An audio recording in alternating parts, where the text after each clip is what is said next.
We all want grace, but very often we miss it because we misdefine it. We think that grace means I get to avoid pain. I can play the forgiveness card and I don't have to do anything uncomfortable. Actually, it's just the other way around. Grace is not the ability to avoid pain. It's the strength to go through the pain that is needed for transformation to happen. And that's what we're after in the fellowship of the withered hand, where we bring those parts of ourselves that are guilty, broken, inadequate. And the invitation today is humiliate yourself.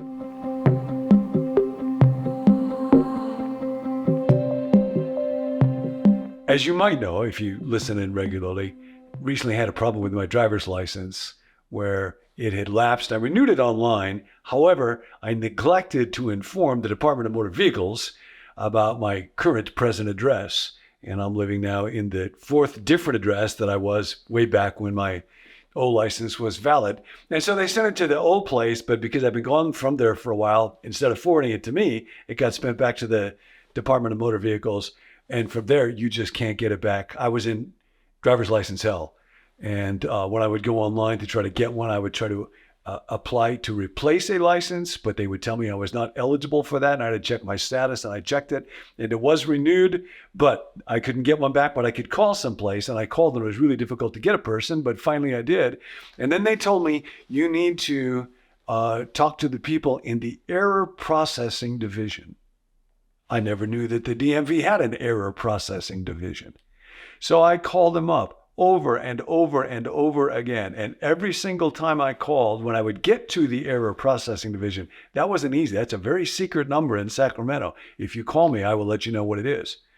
Then I would get a recorded message and it would say, because of the overwhelming demand, because of the overwhelming number of calls, we are unable to respond to your call today. Call back tomorrow. And then when I would call back tomorrow, I'd get the same message. Long story short, I finally was able to make an appointment at a DMV and get a license. So I am current now. Don't worry about me. My nephew, who is in law enforcement, don't come and arrest me. I'm okay. But while I was there, I asked him about the error processing division and how come I couldn't get somebody live. And he said, the truth is there are so many errors that we cannot process them. There are not enough people in the error processing division to take care of the vast number of errors. And of course, it was my error that had created this problem. I just didn't want to admit it. I wanted to get mad at somebody else. Now I was thinking, in the fellowship of the withered hand, where we gather together and we all have inadequacy, brokenness, and particularly guilt, it's not just that we suffer pain. I suffer pain that comes from my own wrong thoughts and my own bad choices, which I would stop if I could, but I can't. Wouldn't it be great if in life there was just an error processing department? If you're married and you and your spouse could go together to the error processing department, or at your work, or at your school, or with your friends, or with your siblings. And of course, what we're invited to, you and I together, is to a God who actually does have an error processing department. But it works in a certain way. It's not just I play the forgiveness card, I don't have to think about it anymore. God can't hurt me because he has to forgive me.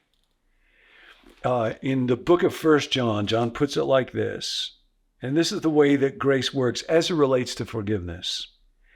If we claim to be without sin, we deceive ourselves and the truth is not in us. Now that's called defensiveness, and that works in me all the time. Here's the contrast. If we confess our sins, he is faithful and just and will forgive us our sins. Now, that's part of it. That's what we tend to focus on. I don't have to get in trouble. But then John goes on, and purify us from all unrighteousness, for everything inside me that isn't good, that's bad or twisted or egotistical or petty or small-minded. God will be at work to purge that stuff. But now there'll be a process that I need to engage in, and it will involve things like actually being honest and examining myself, and then actually confessing to God and to myself and to another person, and then actually making amends when I've hurt somebody else. Grace involves a process through which forgiveness and then transformation can happen. And then John goes on. If we claim we have not sinned, just to give the other side one more time, because we're so likely to do this, we make him out to be a liar, and his truth is not in us. And so we come to the error processing department. I was thinking, of all the disciples, Peter is probably the one who is most famous for making so many errors. And Peter is the one about whom Jesus said, now on this rock, his faith, his confession, I'll build my church, who became the leader of the early church. And yet, over and over and over, you might know if you're a Bible person, when Jesus told his disciples it would be necessary for him to suffer and eventually be crucified, Peter rebuked him. No, not you. And Jesus' response to Peter is quite severe. Get behind me, Satan. Because Peter is giving voice to very, very fleshly, imperfect ideas. Peter got out of the boat to walk to Jesus on the water, but Peter took his eyes off Jesus and was afraid and fell down and sank. When Jesus most needed to pray with him, Peter fell asleep. When the soldiers came for Jesus, and Jesus was going to hand himself over, Peter grabbed a sword, and his aim was so bad, he actually lopped off the guy's ear. Jesus has to apologize and stick the ear back on, his last miracle.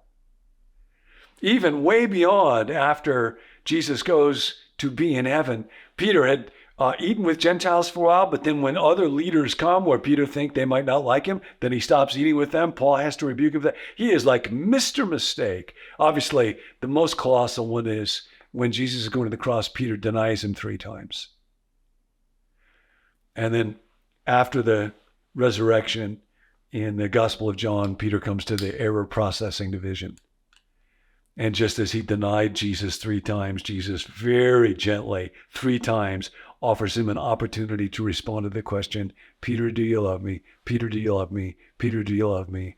And Jesus restores Peter, processes the error. You are forgiven now. And I was thinking, maybe the reason that Peter is the leader of the early church is not in spite of all of his mistakes. Maybe it's because of all of his mistakes. Because the church, more than any other place, ought to be the error processing division where I come with my withered hand. Here's how I messed up and here's what I've done wrong. Because if I pretend like I don't, the truth isn't in me. There's a line that I love in a movie. The movie is called As Good as It Gets. And Jack Nicholson in the film plays this cranky, misanthropic, spiteful, neurotic, obsessive-compulsive, egotistical character.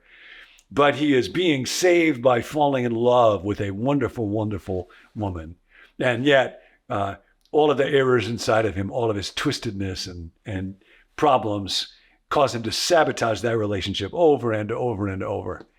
And finally, Greg Kinnear, who has become a friend of his, tells him that he's got to go back to this woman that he loves and just grovel, get on his knees, acknowledge what a mess he is. And here's the line he says to Jack Nicholson: your best quality is your willingness to humiliate yourself. The best thing you got going for you. Now you think if somebody says to you, the best thing you got going for you, what are they going to say next? Your brains? Your charm? Your looks? Your care? No, the best thing you got going for you is your willingness to humiliate yourself. And in the end, it is that. The willingness to be humble. This is me. Woe is me. Here's the honest truth about me.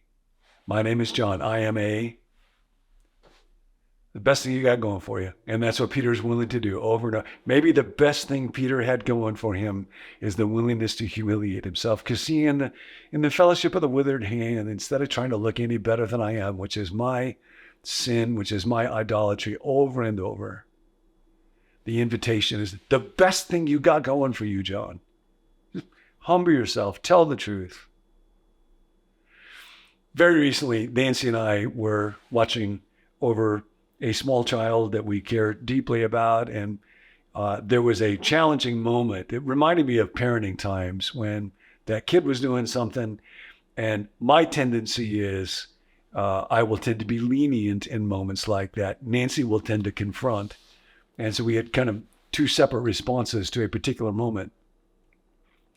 And I was thinking afterwards, I was probably too lenient. I was probably too conflict avoidant. I should probably come back and say something that next morning when the 3 of us were together. But Nancy called us together and said, both of you sit down. I got to tell you something. I'm thinking, I don't know what's coming now.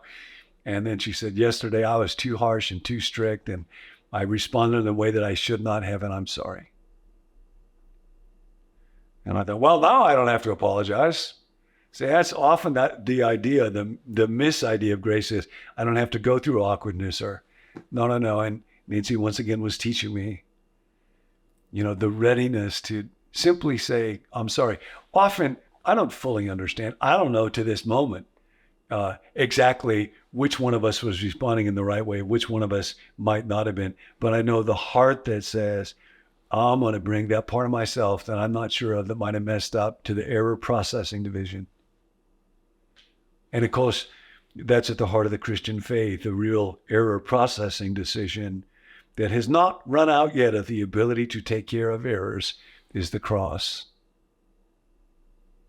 where miraculously, with all of his wisdom and his limitless power, the best thing Jesus had going for him was his willingness to humiliate himself, take on the form of a human being, the very nature of a servant, humble himself, became obedient to death, even death on the cross, the most humiliating form of death. Therefore, God has exalted him and given him the name above everything. That's the fellowship of the withered hand. That's the error processing division. So today, humiliate yourself. And I don't mean deliberately do something awkward and embarrassing. I mean, no defensiveness, no hiding. Look for opportunities to apologize. Is there anything that you need to clean up? Anybody you need to go back to? Any conversation you need to have? Probably there is. Just listen for a moment. We come together and meet. The best thing we have going for ourselves, not our character, not our spiritual lives, not how good I am, not my good looks, not my education. It's your ability to humiliate yourself. Stretch out your hand. Hey, I'm Tim, and I'm a part of the team here at Become New. Thank you so much for joining us. Be sure to subscribe so you don't miss any future episodes from John.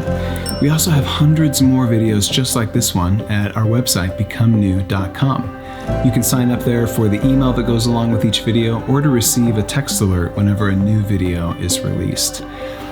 John's coming out with a new book this February titled Steps that was based on a series we did called Ashes to Beauty. Some of you may remember it, and you can find it in our archives. But we wanted you to know that you could pre-order that book right now on Amazon or find out more information about it at becomenew.com/steps. So be sure to check that out. If you have a prayer request, we're here for you. You can text it to us at 855-888-0444 or email it to us at connect@becomenew.com. Thanks for joining us. Catch you next time.